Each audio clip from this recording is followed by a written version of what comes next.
We're learning the Alter Rebbe's Shulchan Aruch, section 3 of 5, the laws of Shabbos. Mi she'ola al gabe be'ima b'Shabbos. When a person mounts an animal on Shabbos, he must immediately dismount.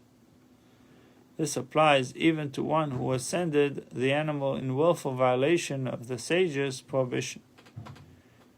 It would have been appropriate to penalize him and require him to remain seated upon the animal the entire Shabbos and not dismount until the evening, just as the sages penalize one who climbs on a tree on Shabbos. They said he needs to stay there until the end of Shabbos.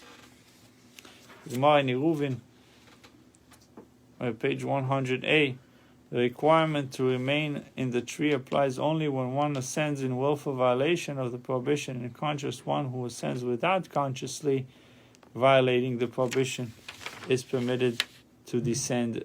In the instance at hand, however, our sages took the suffering of the animal into consideration and did not impose a stringency even when the person mounted the animal in conscious violation of the decree.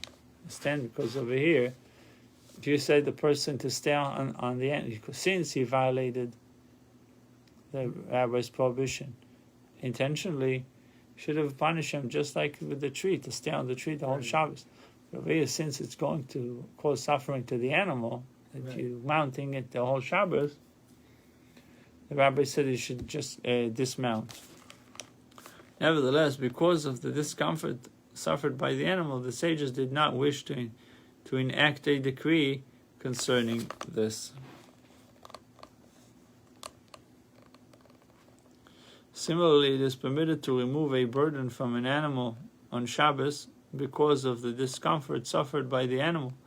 Even if the burden is muktzah and forbidden to be moved, it may be removed indirectly. The person should slip his head under the burden and shift it to one side and let it fall down on its own accord. This is permitted because the prohibition against moving an article that is muktzah applies only when one moves it with his hands, as will be explained in section 311. One is not permitted to leave the burden on an animal until Saturday night, out of consideration for the suffering experienced by the animal.